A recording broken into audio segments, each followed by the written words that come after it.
Hey,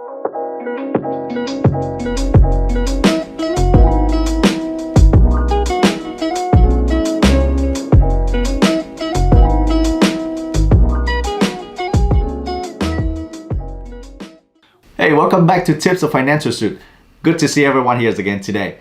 Well, we continue our mortgage topic today. There's so many different types of mortgages out there. You have conventional, the traditional FHAs and VA, USDA, and then you also have non-QM. And those are the type of loan that you will have to go to the banks or a particular lenders to borrow the money. However, I want to bring your attention today to what's called owner financings, or another word, seller financings.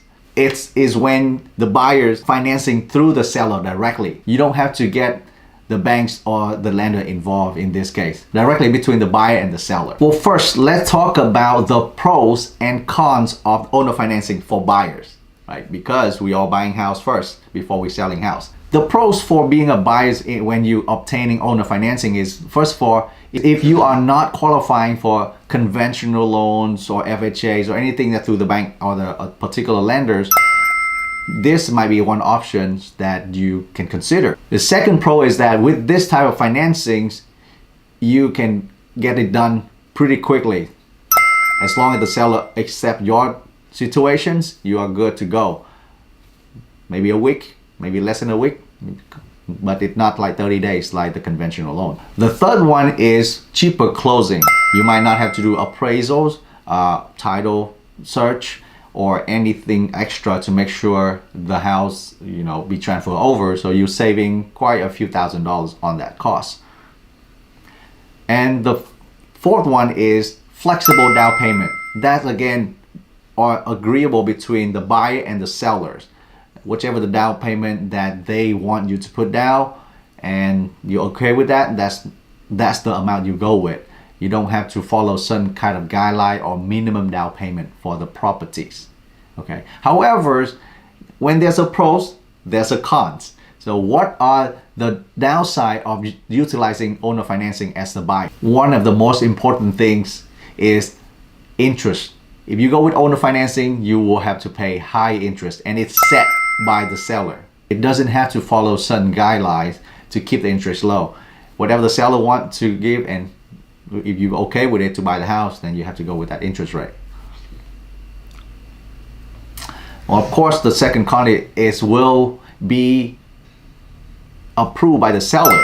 So sometimes just because you feel comfortable and okay with all the conditions, but if the seller change their mind or don't like you, chances are you might not get approved by the seller. The third con is the due on sale clause. When the property is sold and if the owner still have mortgage, if you do an owner finance with this type of seller, you want to make sure his or her bank and lender will not trigger that due on sale clause and foreclose the house if the seller doesn't pay. And another risk is that when you paying to the seller and the seller decide not to pay the lender and keep your money, and the lender come and foreclose that house, you have no right of keeping that house. So watch out for that one. And last but not least is a balloon payment. Usually not all seller will wait 30 years to collecting monthly payment so that you can pay off everything. They will have what's called a balloon payment. For example, after 5 years or 7 years or 10 years, whichever that will agree between you and between the buyer and the seller, that amount will have to be paid at the end of that period. And sometimes the buyer might not have that much of the money at the end of the period to pay, and that will cause you lose all the monthly payment that you make before that. So watch out for that as well. Well, as a buyer, if you choose owner financing, those are the pros and cons that I really would like you to take a look and review before you making the decision on taking on the owner financings. Now that we talk about the buyer side when it comes to owner financings, what about sellers? Of course, because seller involved in transaction too, so there are also pros and cons when it comes to owner financings or seller financings.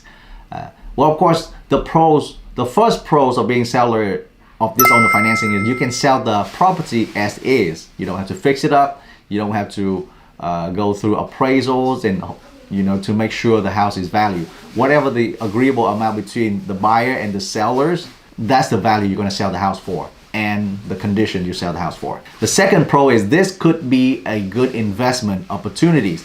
Why? Because when you do a seller owner financing, you actually can charge the buyer at a higher interest rate than the normal conventional rates or FHA. So this can help you generate income from the property that you already own while you're living at a different property.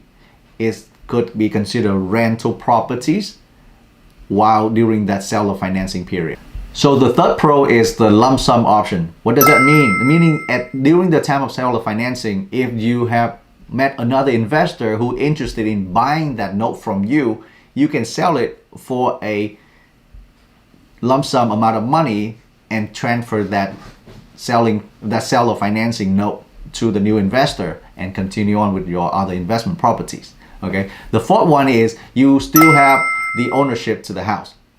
If for some reason the buyers doesn't make the payment as promised or go on default, you can take the house back and keep all the down payment and all the monthly payment that they have been paid. Last but not least, the pro is you can sell faster. You don't have to wait for the buyer to go through 30 days of conventional mortgage or 45 days of FHAs, and you can sell it you can close it within weeks or 10 days or half a month, which is you can start getting money back as soon as possible. Well, of course, there's no such thing as a perfect scenario where there's pros and there are cons. As a seller, some of the cons that you want to watch out when you practice the seller financing option is that first it's called as the Dodd-Frank Act. What does that mean? It's meaning that supposedly if you plan to do more than one seller financing properties, there's a limit to how many you can do per year with a balloon options. If you don't do balloon option, you might not have to worry about it, but if you do balloon payment option as the typical seller financing situation is, you will have to involve mortgage loan officers to help you structure it and keep track of how many you are doing a year so that you don't go over that limit and violate the Dodd-Frank Act. Of course, the second con is that if the buyers defaults and doesn't make the monthly payment as promised, that could put you in a tough situations, because now imagine you've been relying on this monthly income coming in to pay the mortgage for that particular property. Then the buyer defaults and not making more payment, and you don't have the payment to make to your lender for this property, then you could also go into default as well, because at this time buyer if they're willing to just take all the loss and walk away, that can put you in a difficult financial situation as well. And of course, the last con, might not be the least, is the repair cost. In the event of the default, not only the buyers will walk away losing everything they put into, they might hold some grudges and not keeping the house in a good condition as you want it to be. They might destroy the piece, take away some things you don't know. By the time you figure that out, you will have to come up with a big chunk of money to repair whatever you need to make the house livable again, or replacing all the broken pieces in the house. And that definitely could be a big cost in the seller financing process. Well, again, I hope that those information today will help you as a seller to understand both sides of seller financing so that you can use it efficiently and make the right financial decision when it comes to this type of financing. If you like what you see and have questions, feel free to DM me or comment below. And of course, consider subscribing, like, and hit the bell notification for more videos to come. Well, welcome to Tips Financial Suite. See you next time.